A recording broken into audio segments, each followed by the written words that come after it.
The story of the Studebaker brothers. In the year 1852, South Bend, Indiana, was a sleepy little town with one schoolhouse, several blacksmith shops, and a general store. No one in South Bend became much excited when Clem Studebaker and his brother Henry set up two forges in an old frame building and entered the wagon building business.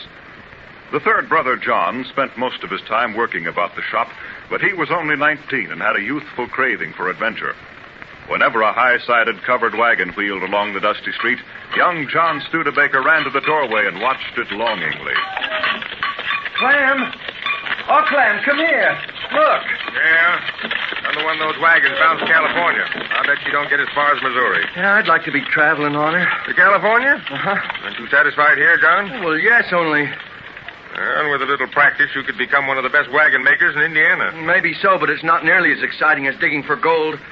If I could make some money in the gold fields, why, we could open up a larger shop. Sounds like a wild idea to me. Ma offered to let me have $65. She thinks it might be a good experience. 65?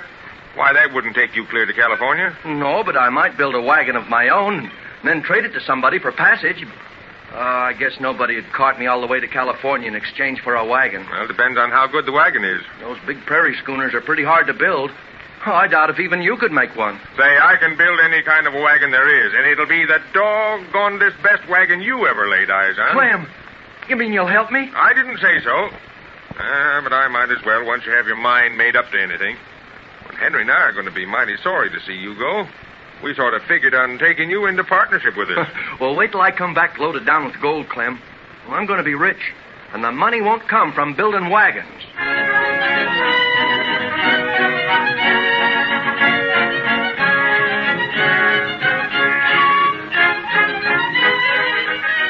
And so, one of the first wagons to roll out of the Studebaker shop was a bulging, big-wheeled prairie schooner, a masterpiece of craftsmanship. Young John Studebaker had little trouble in trading this wagon to a prospective purchaser in exchange for his passage to the Pacific coast. But one night as the caravan was encamped on the bank of the Missouri River... Here they are, men. Here they are. 3 little shells, and right here is a pea. I put the pea under the first shell and moved them, so... Who'll wager $10 that he can locate the pea? I'll bet you $10, mister.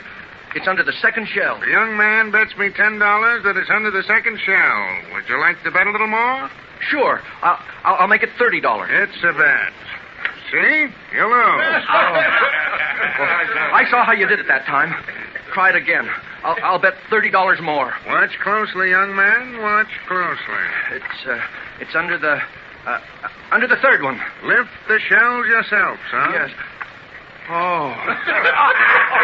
Well, gee, that's all the money I have. Too bad, Studebaker. Maybe this will teach you not to gamble. Reckon it will.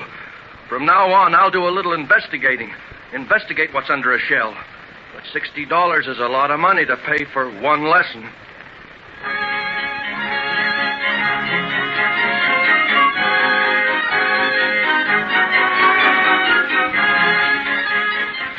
Three months later, a caravan of travel-stained wagons bumps around a narrow, rugged mountain pass in the Sierras.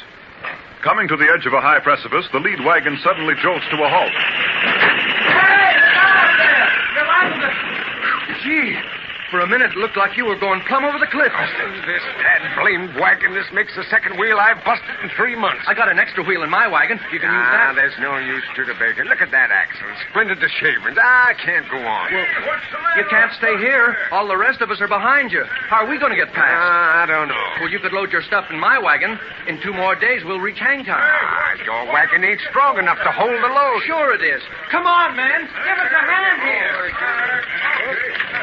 Well, just pile the stuff here, men. I'll get the mules unhitched. I've had trouble ever since I started. Why don't they make these darn wagons strong enough? You should have bought one for my brother Clem. Yeah, we got her unloaded. Now, how can we get her out of the way? All right, give me a hand, man. Shove on the right side. Hey, you're going to push her over the cliff? Well, why not? All ready, boys? All right, heave! Heave! Heave! There she goes!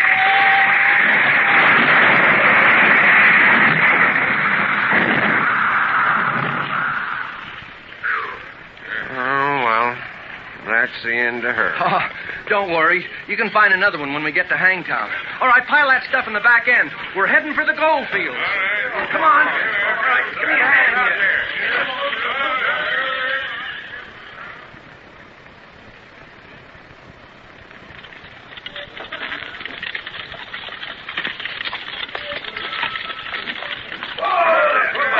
Well, here we are. Well, so this is Hangtown, Hangtown, all right. Hey, Joe, here's another batch of immigrants. Say, any of you men got a wagon for sale? Mine busted down about 3 days ago. Who's the blacksmith here? I am. But I can't help you. I've been looking for a wagon maker for 6 months. I was hoping there'd be one among you. Why, this fella right here is a wagon maker. That true? Yes, I suppose so. Well, good. I'm Joe Brigham, and I got more work than I can handle. What's your name, son?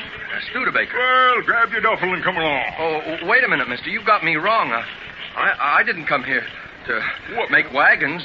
No, I want to prospect for gold. Oh, everybody does that. But I'm offering you a job, a real honest-to-goodness job. I'm sorry, I can't take it. Oh, listen, Studebaker, these here mountains are crammed with young fellas looking for gold. Some finds it and some don't. And if you're wise, you take this job. You got any money? Oh, about 50 cents. Oh, think you can go prospecting on 50 cents? Not on your tin type. Now, you join up with me, and I'll give you $10 for each one you make. For each wagon? No, wheelbarrows. I got orders for hundreds of them. And you can pick up a little extra money fixing the stagecoach. It busts down every Saturday. It's a go, mister. But I'm warning you, I never made a business of manufacturing wheelbarrows. Well, you'll learn. You'll learn a lot of things if you stick around Hangtown.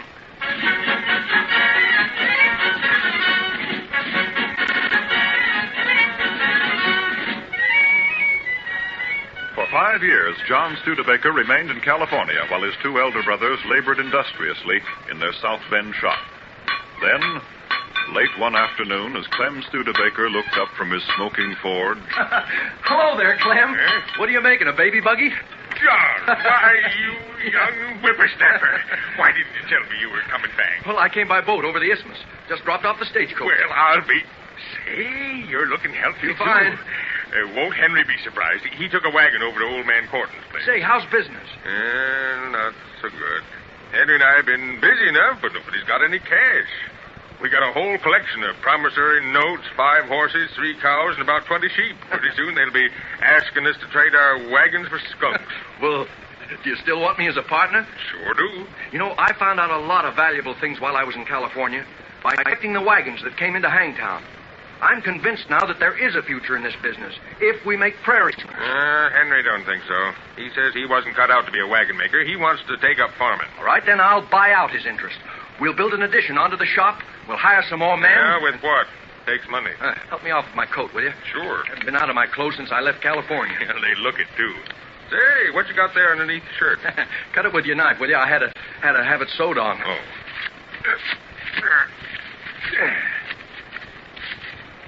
There. I got it. What?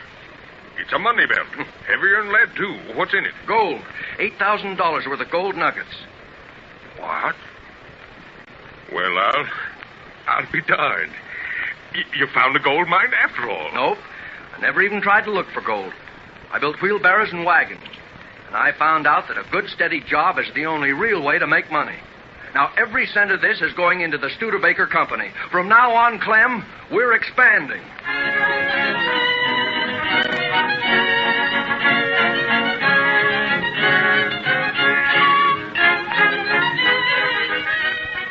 John Studebaker's gold started the firm on its way to fame and fortune, and before long, all Indiana was clamoring for Studebaker wagons.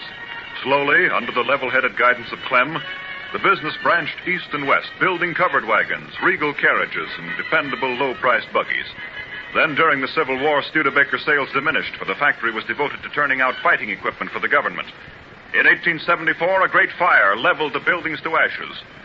Overcoming hardship and catastrophe, the Studebaker brothers forged ahead, increasing their earnings to $16 million. But in 1897, an ominous cloud, a threat to the wagon industry, loomed over the horizon. What do you think contraption, Clem. Say, what do you think of it? I don't know. Well, no doubt about that. Will it ever take the place of a horse-drawn buggy? All right, you can turn it off now. Yes, sir. Personally, I don't know. I can't see why anyone would want to ride anything like that. It makes an infernal racket. Well, I can't help but the men who thought it out. They're pioneers in a new field. Yeah, it's discouraging. We spend our whole lives trying to build wagons that'd satisfy the need of everyone. Now it looks as though all our work may have been wasted. Not entirely. Do you realize what'll happen if people take to this rattle box? Yep. We'll have to build the blamed things ourselves. Are you serious, Clem? Certainly. We've done a little pioneering in our time. We've helped shove the frontier clear out to the Pacific. We've made wagons that could cross the roughest trails or climb the highest mountains. Surely you wouldn't want to stop now. Well, I don't like to jump into a thing at first sight. Investigate it a little more. Before I put money into this horseless carriage, I want to be certain of what makes it run, and I want to operate it myself. I never like to gamble. Good principle, John. Always investigate. Yeah. A man taught that to me on the banks of the Missouri River. A man with 3 walnut shells and a pea. Turned out to be a pretty valuable lesson, and it only cost me $60. All right, John. Unhook that lid. We'll find out what makes the darn thing go.